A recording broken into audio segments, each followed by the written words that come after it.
Delhi AP భవన్లో ఉగాది వేడుకలు ఘనంగా జరిగాయి. ఈ వేడుకల్లో పంచాంగకర్త చిలకమర్తి ప్రభాకర చక్రవర్తి శర్మ రాశి ఫలాలు తెలియజేశారు. ఏ రాశుల వారికి ఏ విధంగా ఉంటుందో తెలిపారు. తెలుగు రాష్ట్రాలకు ఈ ఏడాది బాగుంటుందన్నారు. AP Bhavan resident commissioner Praveen Kumar పర్యవేక్షించిన వేడుకల్లో సాంస్కృతిక కార్యక్రమాలు అలరించాయి.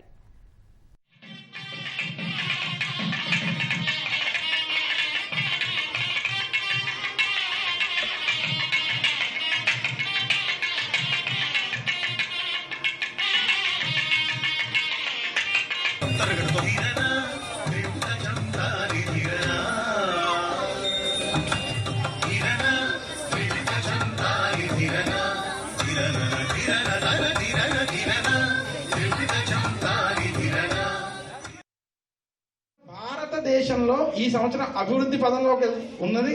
తెలుగు రాష్ట్రాలకి కలిసి వచ్చేటువంటి స్థితిగా ఉన్నది. ఎందుకంటే ఇక్కడ రాజు బృహస్పతి, ఆ బృహస్పతి అవడం చేత పరిపాలించేటువంటి వాడు కొంత సౌమ్యంగా జాగ్రత్తగా పరిపాలించి ముందుకెళ్లేటువంటి స్థితి కనపడుతోంది. భారతదేశం తెలుగు రాష్ట్రాలు అభివృద్ధి పదంలోకి శ్రీ పరాభవనామ సంవత్సరంలో వెళ్ళబోతున్నాయి.